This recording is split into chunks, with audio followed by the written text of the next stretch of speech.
Celebrating 10 years of Mission Sonlight, we are the media missionaries of Network 7 Media Center. This quarter, we are focused on projects around the Inter-American Division. The University of Southern Caribbean will be building a cross-mission center, and a new center of influence will be coming to Tabasco, Mexico.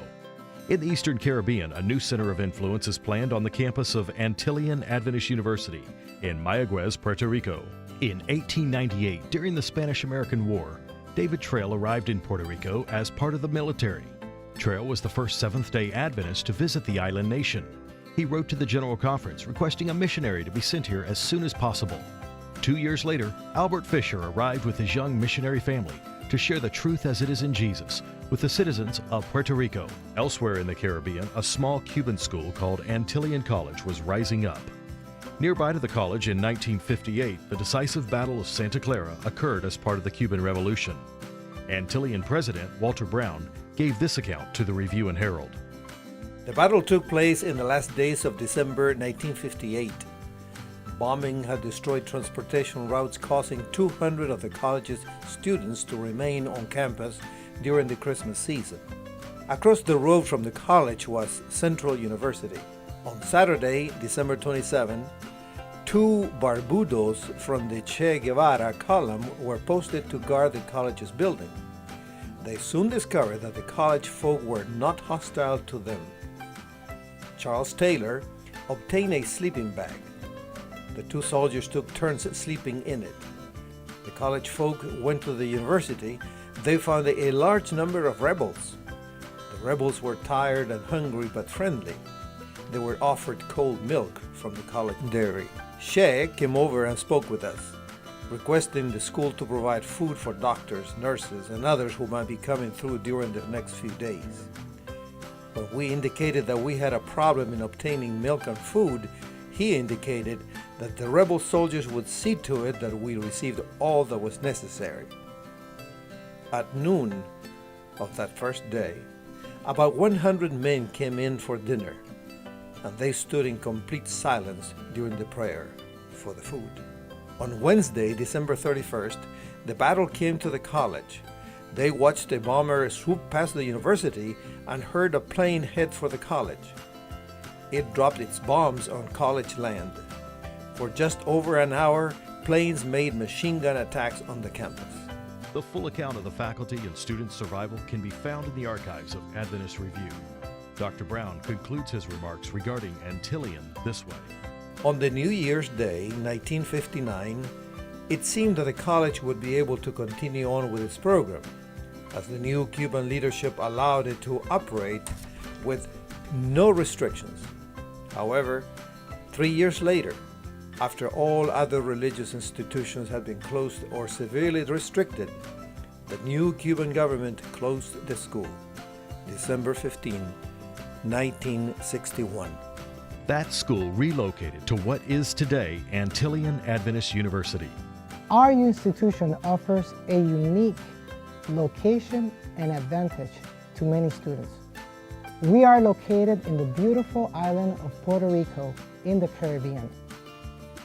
We offer U.S. accredited academic programs, and that means that you can study where you want to vacation.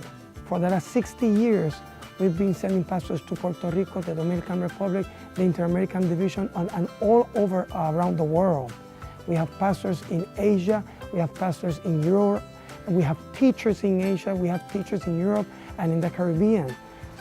There's a need in the student to reconnect with God.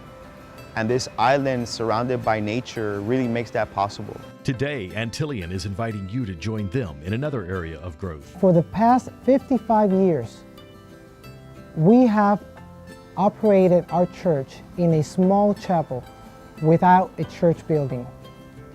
That is why this building is so important for our institution.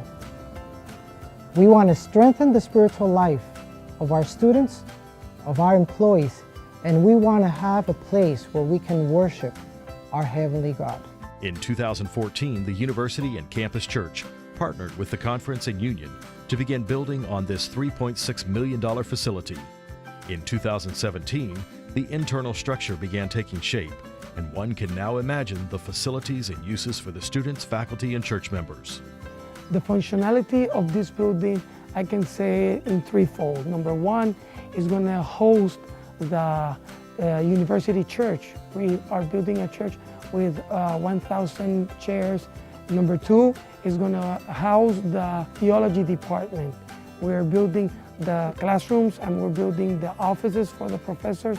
And number three, this building is going to house the Department of Spiritual Affairs and Spiritual Care. Given the recent hurricane, Pastor Rodriguez also mentions the value to the community for its shelter in perilous weather. There is a fourth fold for the reason to build this structure. This structure was developed pouring cement and with a steel roof. And we want a solid structure because we want this structure to be a refuge or a shelter in time of hurricane and storms. We have a chapel which only sits about 300 people, and you're talking about a student body of about 600, 700. We need to get this temple finished for us to have a place where we can properly come together and worship. The church isn't only going to operate as a place to worship, but a place to delegate and train people who are going to be leading out in worship and be leading out in the fortification and the building of a new generation of people who want to serve and worship God. When we want to think big, we go to the gym, which isn't necessarily the most spiritual place, and we try to make it into it. And every week of prayer, you consecrate it, and we do the best we can. But to have a church that will actually hold as many students as we have. When I give to support a mission project, I'm more motivated to give when the locals have already given and contributed their time and resources to the project. As you can see behind me, the local church members have definitely gotten behind this church project to the tune of over $1.5 million toward the completion of their new church. Many miracles have been seen through the construction process. Here to my right, we have the mountain, and we had to move this mountain. In order for us to do that, we had to bring machinery to move the soil.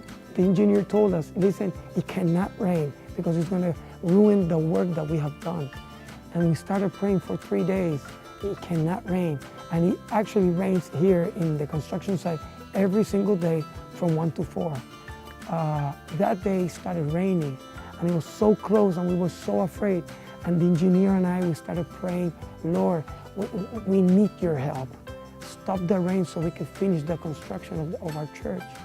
And God was so powerful and so merciful that He stopped the rain just maybe 200 meters from the construction site. I was there, I saw this. We want to thank you for donating on this 13th Sabbath, toward our goal, our university church. We want to thank the worldwide church, especially. It's going to have an impact not only in our generation, but every other generation that comes to our university. You have no idea what a difference you're making in each student's life by donating for this church. It's going to be a blessing, and you are part of it, and we want to thank you. Thank you very much for helping us out towards this project. Throughout the world, we want to thank every church member for their significant contribution to be able to build the Church of Antillean Adventist University. And I want to thank the World Church for helping us build this church and investing in the gospel of Jesus Christ. These Mission Sonlight stories you hear each quarter matter because they tell the story of the Seventh-day Adventist members united to worship and serve around the globe. Our corporate Mission Sonlight story began 10 years ago. Thanks to the Seventh-day Adventist members across the globe who believe in and support missions so we can keep telling the story of Jesus. Being a media missionary can mean many different things. It means the love of a home at the heart of the planet, the intrepid spirit of a village, and the vibe of a great metropolis. It means camera 1 and camera 2. It means transforming a school, orphanage, or hospital. It means fire, rain, ice, and snow. It means gifts by the dollar and by the check. It means donations that roll and donations that fly. It's a movement on a trail or down a motorway. It means family. all of us together. And individually. It's who you are, or who you are becoming. And to her, it's a simple gesture that means hope. Whatever it means to you, being a media missionary means more than you might think. From Network 7 Media Center, this is Mission Sonlight.